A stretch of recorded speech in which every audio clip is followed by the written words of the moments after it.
Wellington really is a story of heroic struggle and ultimately epic failure. The last night that the passengers were on the train, they had a big party. And the reason that they did is because they thought that they were going to hike out the next morning.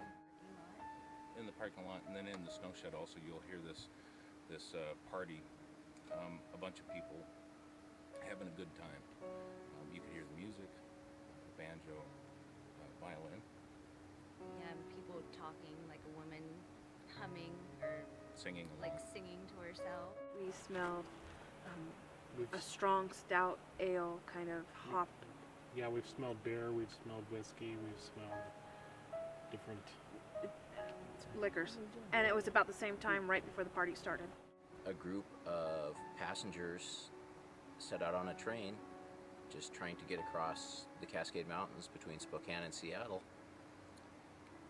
during the worst snowstorm in the recorded history of the Pacific Northwest. An avalanche came down and killed upwards of around about 100 people.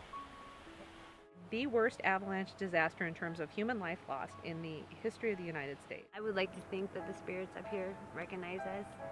I mean, we were up here a couple weeks ago and Bert heard his name being called. And that was kind of almost a sense of enjoyment for us, because it was like, wow, maybe they do recognize us. There were several children who died. We heard with our own ears a disembodied voice yelling out "Mama," to where we all claimed that we could hear it, and we have it on audio and video.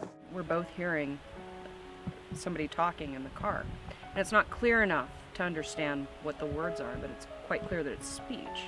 You hear the consonants and the breaks, it's babbling. From the very first, when I felt like there was an entity in the car with us, I could see in my mind's eye that it was a child, a young child, and I thought, for no reason in particular, that he was about 3 years old. And I could see he had a little newsboy cap, and he had dark stockings and long shorts, and the dark stockings were the really thick dark stockings and like a little pea coat. And I kept seeing that in my mind. I don't remember a whole lot about what happened, but I was zoning out for some reason. And I guess I felt like I was being pulled in two separate directions. But when I was zoning out, I don't remember being here. And there was people talking around me, but I wasn't really here. I've heard things talking in the background. I've seen that thing down the shed that moves back and forth. I had this feeling that I was being stalked. And so I was trying to find my way out, and finally got to the point where I bolted up this huge ravine in about 5 minutes. And when I got out, I had leaves hanging out of every place that they shouldn't be in. I think our most compelling evidence is the picture and the EVP we got that are the same time frame. The picture is of a couple fellow teammates sitting on the observation deck. You can see a silver and a blue swirl of light coming up out of the deck. It goes in the picture a few inches over Joe's head, which in real life would be several feet because Joe's like 6'6".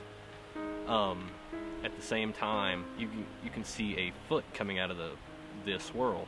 In the beginning, I was afraid of the dark and afraid of the unknown, and I mean, I was afraid of ghosts, but now I'm just not so scared anymore.